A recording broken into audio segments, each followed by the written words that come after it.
딱 한 권 신 HSK 6급 PT 고코치 고강민입니다. 자, 오늘은 제1회 모의고사 독해 1부분 같이 풀어보도록 하겠습니다.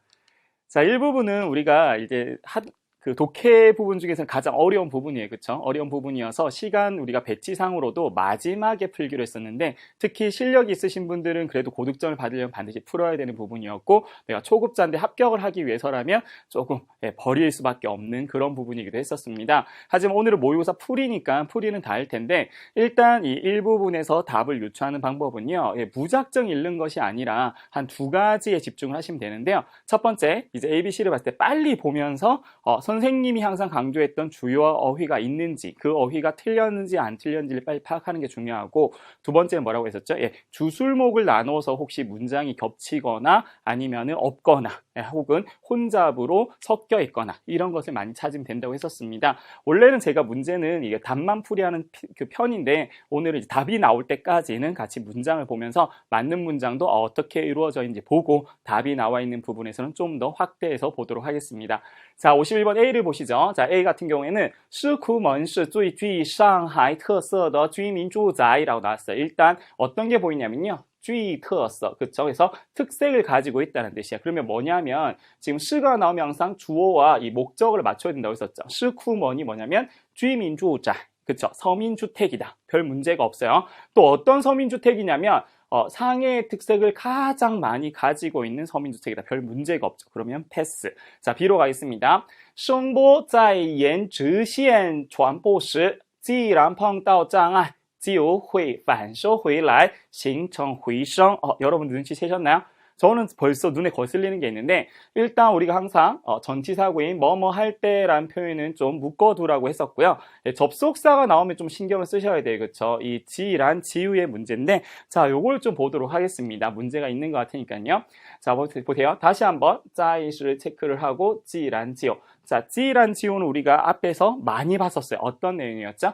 지란 뒤에는 얘가 기정사실이 나왔어야 돼요. 그렇죠? 기정사실. 기정사실이 일어난 마당에 그런 일이 일어난 이상 뒤에 것은 이렇게 하는 게 좋다. 요럴 때 많이 쓰는 표현인데 자, 해석을 하자면 성보, 소리의 파동이죠. 소리의 파동이 옌 하면 따르다는 뜻이야. 뭘 따른가?直线, 직선을 따라传播, 전파가 되었을 때 지라는 썼을 때 일단 접속사를 빼고 볼게요. 碰到障碍, 장애를 만난다가 나왔고 会反射回来, 반사해서 돌아와서 뭘 이룬다? 메아리를 만든다라고 했었어요. 자, 우리가 이 지란 뒤에는 기적, 이미 정해지거나 통상적으로 아는 사실이 와야 되는데 이거는 장애를, 이 소리의 파동이 장애를 만난다면 이렇게 되는 거지 항상 만나게 되는 기정사실 얘기하는 것도 아니고 통상적인 사실이 아니잖아요. 그래서 이 지란이 뭔가 잘못되었구나 라는 걸 빨리 눈치채셔야 돼요. 자, 그러면 어떤 내용? 조금 전에도 말했지만 만난다면 직접적으로 장애를 만난다. 파동으로 직선으로 쭉 가다가 장애를 만난다면이니까 가정이 되겠죠. 그럼 지라는 뭐로 바꿔야지 맞다? 루고. 우리가 알고 있는 루고. 물론 루고가 아니어도 좋습니다. 여러분들이 알고 있는 야오스나 루어로 바꿔도 상관은 없어요. 이렇게 해석을 해버리면 소리의 파동은 직선을 따라 전파가 될 때 만약에 그 직선 따라 전파되다가 장애를 만나게 되면 얘가 반사해서 돌아와서 뭘 이룬다? 후이성, 메아리란 뜻이죠. 메아리를 형성하게 됩니다. 그래서 메아리가 어떻게 해서 형성되는지를 설명한 문장으로 보시면 되겠습니다. 정답은 B예요. 다음 문제로 넘어가겠습니다. 자, 52번 역시 A부터 읽어볼게요. 互联网为人们带来便利的同时也侵蚀着人们面对面交流的能力. 자, 여러분들 모를 만한 단어는 하나밖에 없네요. 침식. 자, 침식은 침식되다라는 뜻인데 침식이라고 하면 뭔가가 잠기는 듯한 느낌 들죠, 우리가. 근데 그런 뜻이 아니라 침식은 세력이나 영향 범위가 줄어든다는 뜻이에요.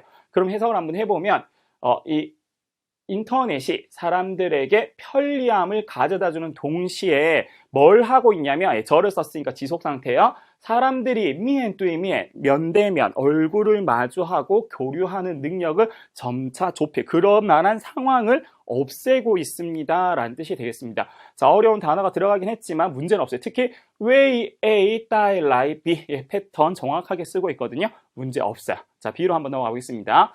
在绿草如茵的草原上有一条细细的河流，远远望去仿佛一条银项链。 자, 이 문장을 봤더니 역시 크게 거슬리는 문제는 없는데, 자, 모르는 단어가 있죠. 융단이라는 뜻인데요. 그러니까 녹초라는 것은 푸른 잔디죠. 이렇게 융단, 우리 카페트처럼 쫙 깔려있는 초원상에서 뭐가 있다? 하나의 가는 강줄기가 있는데요. 위엔위엔왕지, 멀리서 내다보면, 자, 빵푸, 요게 이제 특이한 단어죠. 뭐뭐와 같다. 항상 비유를 할 때 나타내는 건데, 하나의 목걸이와 같다. 목걸이를 방풀게 하다.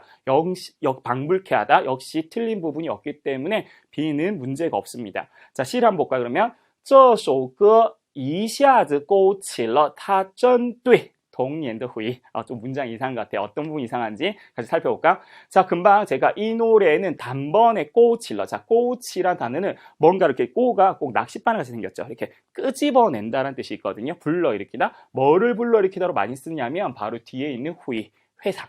그러니까 우리 옛날 과거의 기억을 머릿속에서 끄집어낸다는 뜻인데요. 요게 특이하긴 하지만 문제가 없어요. 꼬치러 후이, 따페이로 잘 썼거든요.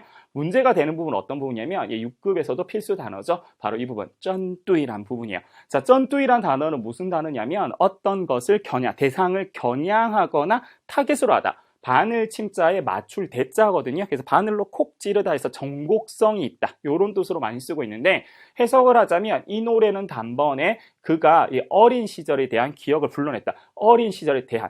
물론 이제 쩐뚜이 뒤에도 대상이 나오긴 하지만 그 대상은 타겟으로 하는 대상이지 이렇게 그냥 일반적인 대상을 설명하지 않아요. 당연히 뭐만 지워줘도 쩐만 지우고 우리가 말하는 어린 시절에 대한 기억. 뚜이 에이더 후이. 이렇게 맞춰줘야 맞겠죠. 그래서 이 문장에서는 쩐이란 단어가 불필요하게 들어갔다라는 거 어휘가 잘못된 경우가 되겠습니다. 정답은 C가 되겠네요.